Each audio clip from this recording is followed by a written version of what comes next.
هل تعرف ما يهدم الإسلام؟ قال قلت لا. قال يهدمه زلة العالم وجدال المنافق بالكتاب وحكم الأئمة المضلين. رواه الدارمي.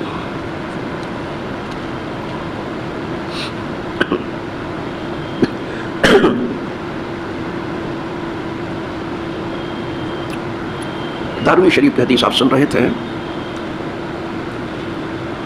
حدیث پاک کے راوی زیاد ابن حدیر ہیں.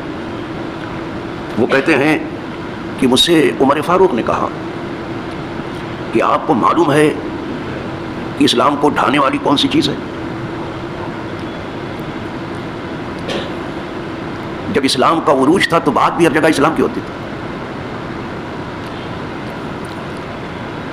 اور جب دنیا نے اپنے بالوں پر پھیلا دیے ہیں تو ہر جگہ زیادہ تر دنیا ہی کی بات ہے. تبھی مسجد سے باہر نکلنا شروع کر دیں. اور یہ کسی کی طاقت نہیں ہے کہ کسی کے ذہن سے دنیا کو نکال دے. کسی کی طاقت نہیں. اور یہ کسی کی طاقت نہیں ہے کہ کسی کے دل میں اسلام کو بٹھا دے. قدرت ہی مدد کرے تو. مگر اتنا ضرور ہے کہ کوئی اگر ٹھیک سے مسلمان ہوتا ہے تو اپنے بھلے کے لیے، اور کوئی نہیں ہونا چاہتا تو وہ جانے اس کا کام جانے. یہاں کوئی زور زبردستی کسی دن نہیں تھی اسلام میں. قدرت نے منع کر دیا کہ دین میں کوئی زبردستی نہیں. لا اکراہ فی الدین. دین میں کوئی زور زبردستی. کوئی خوشی سے دین کی راہ چلتا ہے، سبحان اللہ ماشاء اللہ. کوئی نہیں چلتا ہے وہ جانے اس کا کام جانے. چلے گا اپنے بھلے کے لیے، نہیں چلتا ہے تو وہ دیکھے کہ اس کا بھلا کس میں ہے. تو دارمی شریف کی حدیث ہے، خود فاروق اعظم پوچھ رہے ہیں کہ اے زیاد حدیر کے بیٹے، تجھ کو معلوم ہے کہ اسلام کو ڈھانے والی کیا چیز ہے؟ اسلام کو ڈھانے کا مطلب اسلام کی عزت کم کر دینا. اسلام کی عزت کم کر دینا، یہ ہے ڈھانے کا مطلب. ہدم کے معنی ڈھانے کے. تمہیں معلوم ہے کہ کون سی چیز اسلام کی عزت کو کم کر دے گی؟ تو چونکہ بات امیر المومنین کی تھی تو ادب یہ کہتا تھا کہیں کہ بس آپ ہی بتائیے، مجھے تو معلوم نہیں ہے. اس لیے کہ وہ اس طرح سے خلیفۃ المومنین اور امیر المومنین نہیں بنے تھے، انتخاب سے بنے تھے. پہلے صدیق اکبر نے سب بڑے بڑے مشورہ کر لیا، بڑے بڑے صحابہ سے، میرے بعد کون چاہیے تمہیں. اس کے بعد جب عمر آیا، ایسے نہیں ہوا، مشورے سے آئے ہیں.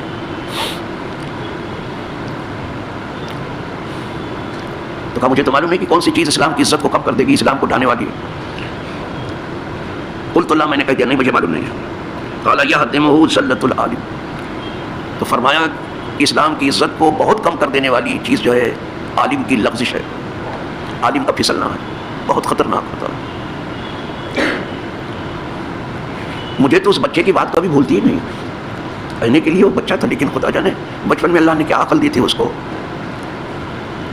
بہت سے بچے ایسی باتیں کرتے ہیں کہ بوڑھے سر دھنتے رہ جاتے ہیں. وہ زمین میں کچھ پھسلن تھی تو اپنا پاؤں جو ہے وہ پھسلن میں پھسلا رہا تھا. وہ بچے یہی سب کرتے ہیں. زیادہ تر جس کی کام لیتے ہیں بچے لوگ، بہت نگاہ رکھنی پڑتی. تو پھسلن میں اپنا پاؤں اسے پھسلا رہا تھا. امام اعظم نے دیکھا کہ بچہ جو ہے یہ پھسلنے والی زمین میں اپنا پاؤں پھسلا رہا ہے، یہ کسی وقت گر سکتا ہے اور بے تحاشا چوٹ اس کو لگے گی. تو تاکید کی کہ اے بچے، تو اس طرح سے اپنا پاؤں پھسلانے کی کوشش مت کر رہے اور اپنے آپ کو بچا، اور چوٹ لگ سکتی ہے تجھے، گر جائے گا تو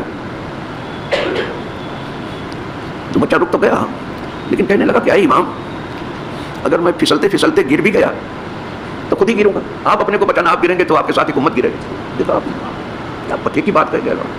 اس لیے کہ عالم کے پیچھے ایک امت چلتی ہے. آپ امام ہیں، آپ مجتہد ہیں، آپ کے ماننے والے ساری دنیا میں پھیلے ہوئے ہیں. اگر آپ پھسلیں گے تو جو آپ کی پیروی، جو آپ کے مقلد ہیں، سب پھسل گئے. آپ اپنے کو بچائیے. دنگ رہ گیا خود امام اعظم بھی. یہ بچے کی کہنے کو بچے کی بات. اور ساتھی صاحب نے ٹھیک ہی لکھا ہے. ایک جگہ لکھتے ہیں کہ گاہ باشد حکیم روشن رائے بر نہایت درست تدبیر ہے، گاہ باشد کی کودک ناداں بر غلط بر ہدف زنت تیرے. بہت اچھی بات کی.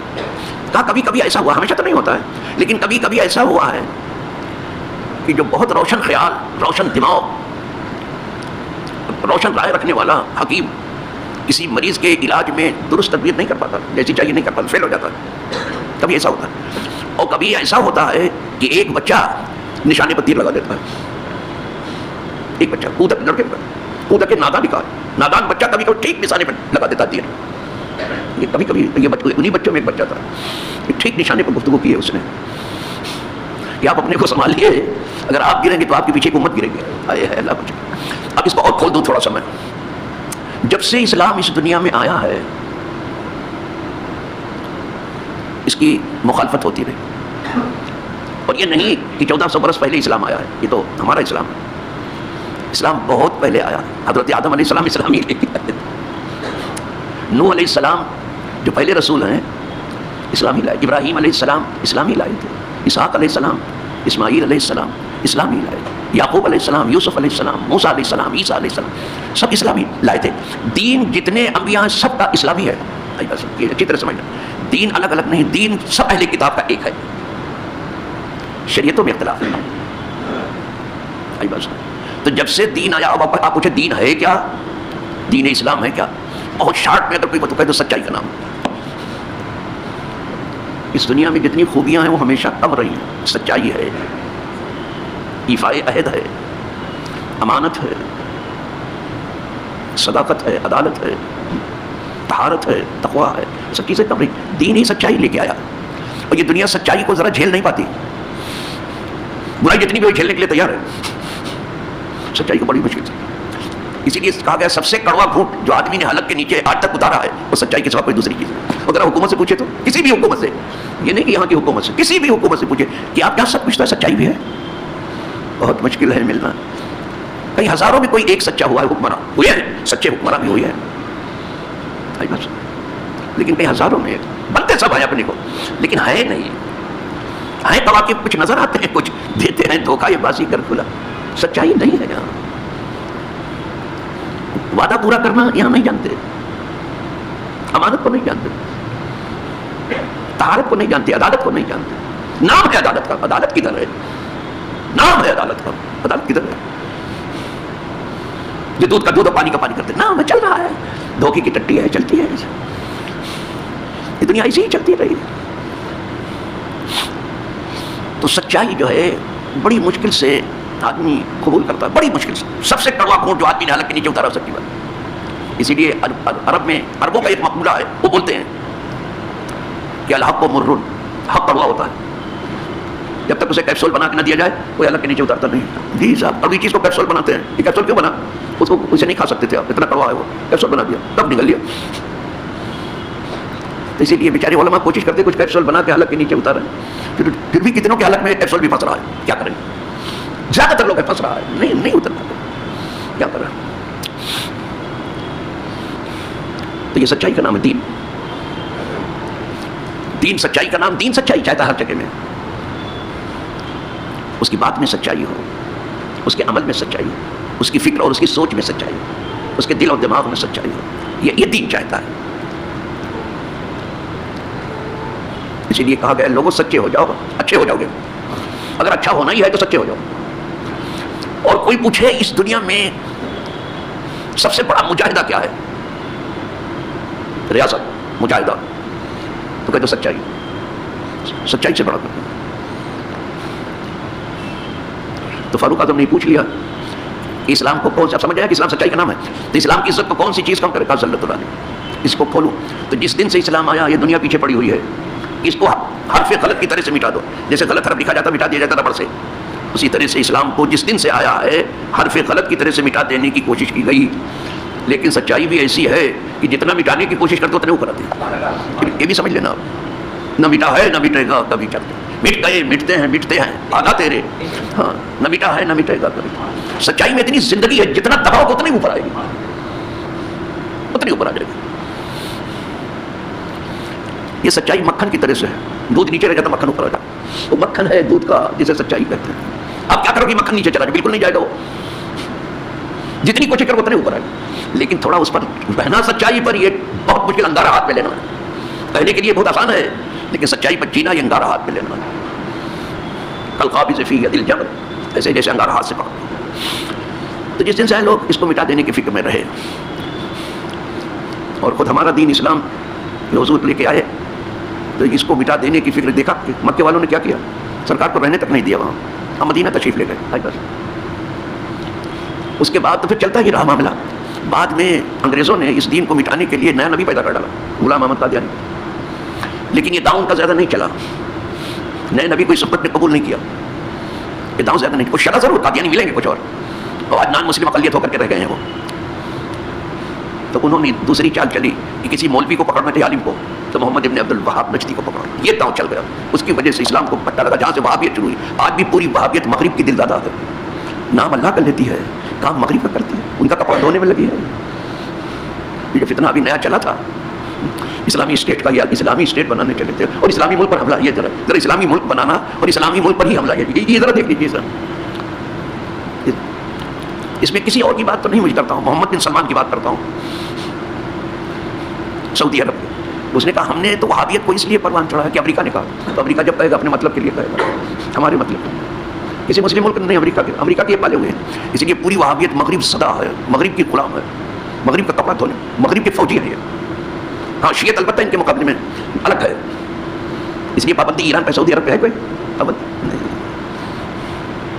شیعت کھڑی ہے بالکل مغرب کے مقابلے میں کہ آپ ہم کو غلام بنانے کی کوشش مت کرو، بس اس لیے، باقی اور کچھ نہیں. اس کے ساتھ ہی ساتھ شام چھوٹا سا ملک ہے، وہ بھی کھڑا ہے کہ ہم کو غلام بنانے کی کوشش مت کرو. ارے حزب اللہ تو بہت چھوٹا تھا، کہا ہم کو غلام بنانے کی کوشش مت کرو. شیعت بالکل نہیں پسند کرتی، لیکن وہابیت دل دادا جان چڑک رہی ہے. اللہ بچائے اس فتنے سے. کیا اسلام کو نقصان پہنچایا انہوں نے جب حملہ کیا صرف مسلم ممالک پر کیا وہابیوں نے، جب بھی حملہ، چاہے وہ شام ہو چاہے یمن ہو، کچھ بھی ہو سکتا، یہ صرف اسی کے در پہ ہے. اور جب تک یہ ہیں آپ اوپر آنے کی بات مت سوچیں. تو محمد ابن عبد الوہاب نجدی نے جو کتاب التوحید لکھی، وہ فتنہ یہاں آ گیا. تو ایک مولوی کی لغزش نے کہاں سے کہاں پہنچا دیا. آج بھی ایسے نام نہاد بہت سے مولوی ملیں گے مسلم دنیا میں، صرف مولوی کا نام ان کو مولوی کہنا بھی اچھا نہیں ہے، کچھ انہیں نالج ہی نہیں ہے. مغرب کا کپڑا دھو رہے ہیں، پہلے غلام ہو جاؤ، سچی آزادی پر آ جاؤ. یہ حریت، یہ بنیادی حق ہے ہر انسان کا. ماں کے پیٹ سے ہر کوئی آزاد پیدا ہوا، کوئی کون ہوتا ہے غلام بنانے والا. آج بھی مغرب اپنی ریشہ دوانی میں ہے، اہل مشرق کو ساتھ میں لے کر کے ہی مشرق پر حملہ کرتا ہے.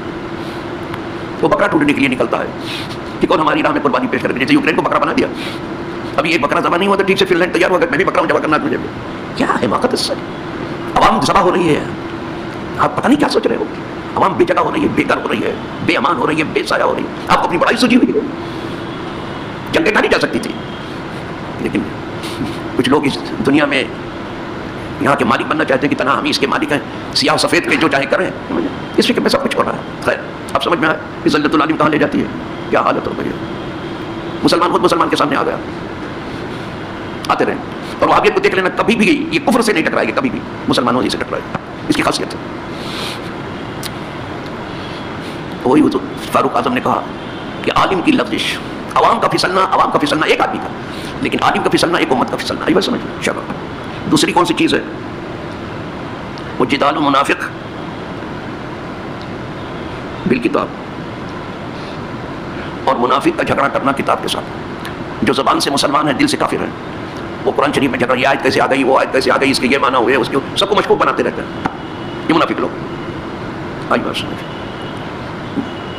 یہ فتنہ منافق کا پہلے مدینے میں بھی بہت خطرناک تھا، اور آج بھی منافقوں کا فتنہ بہت خطرناک ہے، کچھ کا کچھ کرتے رہتے ہیں. اور منافق کا کتاب میں جھگڑا، یہ آیت ایسی نہیں ایسی ہے، اس کے یہ معنی نہیں ایسے معنی ہے. کیوں ایسی باتیں کرتے ہو؟ یہ دو ہو گئے. وہ حکم الائمۃ المضلین، اور گمراہ حکمرانوں کا گمراہی کا حکم دینا. ائمہ یہ امام کی جمع، امام مانے حکمراں، سمجھے آپ؟ اصل میں امامت کا حکمراں کو ہی پہنچتا ہے، جو سب سے بڑا ہو وہ امامت کرے، اور آج کل جو سب سے ٹنگو ہو وہ امامت کرے، جس کو پائے اسی کو بڑا کرے. اور لائیں گے کہاں سے؟ لائیں گے کدھر سے؟ طاقت ہی نہیں ہے بڑی کو بہت لانے کی، تو کیا کریں گے؟ جو ٹنگو اٹھا ہو کھڑے کر. مسجد جو ہے 2-3 کلومیٹر دور سے دکھائی دیتی ہے اس کے مینارے، اور امام اتنا ٹنگو لا کر پہلے سب سے نہیں دکھائی دیتا. یہ نہیں کہ اس کا قد چھوٹا ہے، اس کا علمی قد بالکل بیان نظر آ رہا ہے. کچھ ایسے ہر آدمی امام نہیں ہوتا، کھڑے ہونے تو سبھی کھڑے ہو جاتے ہیں. اسی کو اقبال نے اسی کا رونا رویا، وہ کہتا ہے قوم کیا چیز ہے، قوموں کی امامت کیا ہے، کیا بتا سکتے ہیں بیچارے 2 رکعت کے امام، 2 رکعت کے امام ہے. تو یہاں سب دان بھائی کہا اس مسجد میں نہیں ملی اس مسجد پڑھ لیں گے، اس میں نہیں ملی تو کہا اس مسجد میں پڑھ لیں گے، کہا اس میں بھی نہیں ملی، کہا اس میں، کہا وہاں بھی نہیں ملی، کہا گھر میں پڑھ لیں گے. یہ چھوڑ دو، یہ سب چھوڑو. حدیث پاک میں ہے اگر کسی پرہیزگار عالم کے پیچھے نماز پڑھ لی تو وہ نبی کے پیچھے پڑھ. شاید یہ راز معلوم نہیں ہے کہ سب کے پیچھے نماز برابر نہیں ہے. من صلی خلف عالم تقی کان فکانما صلی خلف نبی، جس نے کسی پرہیزگار عالم کے پیچھے نماز پڑھی گویا نبی کے پیچھے پڑھا. اس مسجد میں پڑھ لیں گے اس مسجد میں پڑھتے رہو بھیا، کون منع کرتا ہے بابا، جو سمجھ میں آئے کرو. تو یہ جو تو امام کی جمع ائمہ ہے، ائمہ سے مراد حکمراں ہے. جمعہ کی امامت بادشاہ اسلام کا کام ہے، جنازے کی امامت بادشاہ اسلام کا کام ہے. نہ ہو تو اس کا نائب ہو، اور وہ بھی نہ ہو تو سب سے بڑا عالم جو ہو. یہ ہے سب دان باز پسیری نہیں ہے بابا، سب انگلی برابر نہیں ہے بابا، پانچوں انگلی نہیں برابر ہے. آپ کا کیوں برابر کرنے میں لگے ہو؟ تو یہ حکمراں جو ہے یہ نقصان پہنچائیں گے. اب دیکھو حرم بند کر کے سعودی نے کیا نقصان، کبھی مسجدیں دنیا کی بند ہوئی تھی؟ اگر یہ سعودی حرم نہیں بند کرتا دنیا میں کسی کی طاقت نہیں کی مسجد بند کرا دیتا. اس ظالم حکمراں نے حرم بند کر کے پوری دنیا کی مسجدوں کو بند کرا دیا. بس سب کبھی کہتا کہ طواف سب جو ہے احرام میں ہو نیچے سے کرے بکیا سب اوپر سے کرے. کبھی کہتا ہے حجر اسود کو بوسہ مت کرو، دور دور سے طواف کرو. کبھی کہتا ہے زمزم مت لے جاؤ، جو جی میں آتا کرتا. یہ چاہتا تو حاجی کو بہت سہولت دے دیتا، بہت سہولت دے دیتا، آنے میں جانے میں رہنے میں سہنے میں بہت فائدہ پہنچا سکتے. اور حاجی کا کرایہ چاہتے تو بہت کم کر دیتے کیونکہ اللہ کے راہ میں ایک بندے نکلے، لیکن حاجی کا کرایہ سب سے زیادہ ہے. آنے جانے دیکھ لینا. ہاں میں کچھ ہوتا ہے حج کے زمانے میں حاجی سے زبردست کرا، یہ ان کا حال ہے. میں اسی پہ بیان دے رہا ہوں، ابھی بیان آئے گا تو دیکھ لینا. ابھی وہ تو حرم ہے، وہاں تو جانا ہی ہے لوگوں کو. بندے جاتے رہتے، کچھ عمرے کے لیے جاتے ہیں، کچھ حج کے لیے جاتے ہیں. اور وہ اپنے وقت سنیے گا. تو یہاں تیسری چیز جو اسلام کی عزت کو کم کرتی ہے وہ ہے وہ حکم الائمۃ المضلین، گمراہ حکمرانوں کا ناجائز جو نئی نئی اطلاع نکالتے رہتے دین میں. یہ غلط ہے. اس کو وہاں کا مولوی بدعت نہیں کہتے، نہ بدعت سیاح کہتے ہیں. سب خاموش ہے، لگام لگی ہوئی ہے. انا للہ و ان بادشاہوں نے، سلطان و شیوخ نے دین کو بہت نقصان پہنچا، اس کی عزت بہت کم کی. اسی لیے جب کوئی سعودی کی مثال پیش کرتا ہے تو اللہ والے کہہ دیتے ہیں کہ ہم کوئی سعودی پہ ایمان لائے ہیں کیا؟ کوئی سعودی ہمارا پیشوا ہے. آپ کو سمجھ لاتے کہ سعودی میں یہ ہو رہا ہو، سعودی میں وہ ہو رہا ہو، سعودی میں کوئی بادشاہ ہے جس کو امریکہ نے بٹھایا ہے اپنے مطلب کے لیے، اپنے فائدے کے لیے، اور اسرائیل کا چوکیدار بنایا ہے. یہی تو کمال ہے. یہ سب مل کے اس کی اسرائیل کی چوکیداری کا آپ سب کو معلوم نہیں ہے بالکل. یہ چوکیدار ہیں، اس لیے تو فلسطین کا کام نہیں رہا. جتنے عرب حکمران ہیں سب اسرائیل کے چوکیدار ہیں. کہا آپ کہہ سکتے کیوں چوکیدار؟